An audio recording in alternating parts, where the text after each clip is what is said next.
નમસ્કાર મિત્રો મિત્રો આજે આપણે વાત કરીશું ગામતળ વાડા વિશે કે ગામતળનો વાડો કેવી રીતે કાયદેસર કરી શકાય અને એમને કાયદેસર કરવા માટે કયા કયા ડોક્યુમેન્ટની જરૂર પડે, કેવી રીતે અરજી કરવી અને કેવા પ્રકારના વાડાઓ જે કાયદેસર કરી શકાય, તો તેની આપણે સંપૂર્ણ માહિતી આ વિડીયોમાં મેળવીશું.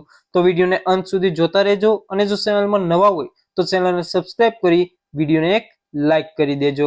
સૌપ્રથમ મિત્રો આપણે વાત કરીએ કે ગામતળનો વાડો એટલે શું. ગામતળનો વાડો કોને કહેવાય એમની વાત કરીએ તો મિત્રો અહીં બે શબ્દો આપેલા છે, એક તો ગામતળ અને બીજો શબ્દ છે વાડો. તો સૌપ્રથમ જોઈએ ગામતળ કોને કહેવાય એમની વાત કરીએ તો જે ગામતળ એટલે કે ગામના રહેણાંકની જગ્યા અથવા તો એવી જમીન કે જ્યાં લોકોના ઘર આવેલા હોય, રહેણાંક વિસ્તાર આવેલો હોય, તો એવી જગ્યાને ગામતળ કહેવામાં આવે છે. અને બીજો શબ્દ છે મિત્રો વાડો. વાડો એટલે કે ઘરની સાથે જોડાયેલી ખુલ્લી જગ્યા કે જે ઘરની પાછળ હોય અથવા તો ઘરની બાજુમાં હોય, જે ખુલ્લી જગ્યા અને જેનો ઉપયોગ જે પશુ બાંધવા માટે અથવા તો ઘાસચારો, લાકડા, બળતણ રાખવા માટે કરતા હોય અથવા તો ખેતીના ઓજારો, સાધનો રાખવા માટે જે જગ્યાનો ઉપયોગ કરતા હોય, જે ખુલ્લી જગ્યા વાપરતા હોય, તો એમને વાડો કહેવામાં આવે છે.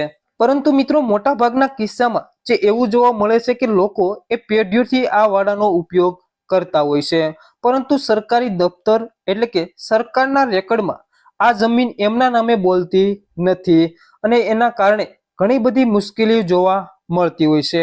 કારણ કે જ્યાં સુધી કાગળ પર તમારું નામ ના હોય ત્યાં સુધી ભવિષ્યમાં ગમે ત્યારે ભાઈ ભાઈ અથવા તો પછી કોઈ બીજા સાથે વિવાદ થવાની સંભાવના જે પૂરેપૂરી રહેલી હોય છે. તો મિત્રો આવી જમીન અથવા તો વાડાઓ જે પોતાના નામે કેવી રીતે કરી શકાય એમની માહિતી જોઈએ, જેથી કરીને ભવિષ્યમાં કોઈ પણ મુશ્કેલી ના આવે. એ પહેલા જોઈએ મિત્રો કે કેવા પ્રકારના વાડા જે કાયદેસર થઈ શકે, જે સરકારના નિયમો છે જેમનું પાલન થતું હોવું જોઈએ. એમાં સૌપ્રથમ વાત કરીએ મિત્રો તો કે વાડો તમારા ઘરની સાથે જોડાયેલો હોવો જોઈએ, એટલે કે તમારા ઘરની આજુબાજુ આવેલો હોવો જોઈએ. ત્યારબાદ મિત્રો છે કે તે વર્ષોથી તમારા કબજામાં હોવો જોઈએ, કે જેનો ઉપયોગ તમે વર્ષોથી કરતા હોવા જોઈએ અને તેનો ઉપયોગ રહેણાંક અથવા તો પશુપાલન માટે થતો હોવો જોઈએ. તો મિત્રો જે ખુલ્લી જગ્યા છે કે જેનો ઉપયોગ તમે રહેણાંક માટે અથવા તો પશુપાલન અથવા તો અન્ય કોઈ બળતણ કે ખેત ઓજારો માટે કરતા હોય, જે ઘરની આજુબાજુમાં આવેલો હોય છે. જો મિત્રો તમે આ શરતોનું પાલન કરતા હશો તો જ તમારો વાડો એ કાયદેસર થઈ શકશે. ત્યારબાદ મિત્રો વાત કરીએ કે કેવા પ્રકારના વાડા જે તમારા નામે ન થઈ શકે, જે કાયદેસર ના થઈ શકે. જેમાં સૌપ્રથમ છે મિત્રો ગૌચરની જમીન. જે જમીન ગૌચર માટે હોય ને જ્યાં તમે ઉપયોગ કરતા હોય અથવા તો તમે જો એ કાયદેસર કરવા માંગતા હોય તો એ ના થઈ શકે. ત્યારબાદ મિત્રો છે કે જાહેર રસ્તો. જો તમારા ઘરની આજુબાજુ જાહેર રસ્તો નીકળતો હોય અને એ જમીન તમે કાયદેસર અથવા તો એ વાડાઓ કાયદેસર કરવા માંગતા હોય તો એ પણ તમે ના કરી શકો. ત્યારબાદ મિત્રો છે તળાવની જગ્યા. તો તમારા ઘરની આજુબાજુ કઈ તળાવ હોય અથવા કોઈ નદી જેવો વિસ્તાર હોય અને એ જગ્યા જો તમે તમારા નામે અથવા તો કાયદેસર અથવા તો નિયમિત કરવા માંગો છો તો એવી જગ્યા પણ તમે કાયદેસર ના કરી શકો. ત્યારબાદ મિત્રો છે સ્મશાન. જે સ્મશાનની આજુબાજુની જગ્યા છે અથવા તો તમારા ઘરની બાજુ સ્મશાન છે અને એની બાજુની કોઈ જગ્યા છે તો એવી જગ્યા પણ તમે તમારા નામે ના કરી શકો. અને સરકારી પ્રોજેક્ટ માટેની જમીન, જે સરકારે રાખેલી જમીન હોય, જે ભવિષ્યમાં કોઈ પણ સરકારી પ્રોજેક્ટ થવાનો હોય એવી જમીન પણ તમે કાયદેસર કરી શકો નહીં. તો મિત્રો આટલા પ્રકારની જમીન જે કાયદેસર ના થઈ શકે. ત્યારબાદ હવે મિત્રો વાત કરીએ કે આ વાડો એ કાયદેસર કઈ રીતે કરવો. તો સૌ પ્રથમ તો તમારે તમારા ગ્રામ પંચાયતમાં સરપંચ અથવા તો તલાટી મંત્રીને એક લેખિતમાં અરજી આપવાની રહેશે.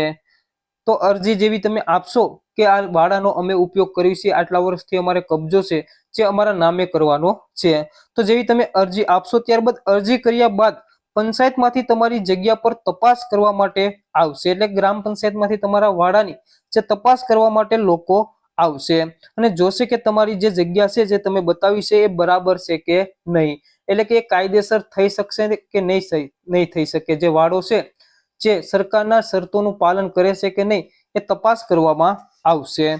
જો તપાસમાં બધું બરાબર લાગે તો ગ્રામ પંચાયત એ પોતાની મીટિંગમાં એક ઠરાવ પસાર કરશે કે આ જગ્યા તમને ફાળવવામાં અમને કોઈ વાંધો નથી.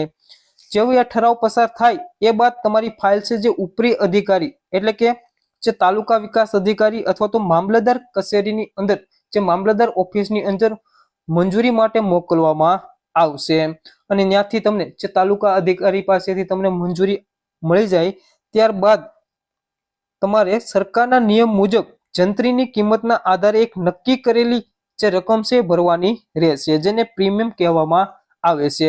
તો મિત્રો તાલુકા કક્ષાએ જે તમારી ફાઇલ મળ્યા બાદ મંજૂરી મળી જાય પછી તમારે સરકારના નિયમ મુજબ જંત્રીની કિંમતના આધારે તમારે પ્રીમિયમ ભરવાનું રહેશે અને જેવું તમે પ્રીમિયમ ભરી દેશો ત્યારબાદ સત્તાવાર ઓર્ડર મળી જશે અને ગ્રામ પંચાયતના રેકર્ડમાં એ વાડાની નોંધણી તમારા નામે કરી દેવામાં આવશે. તો મિત્રો આવી રીતે તમારા ઘરની આજુબાજુનો વાડો એ તમે કાયદેસર કરી શકો છો.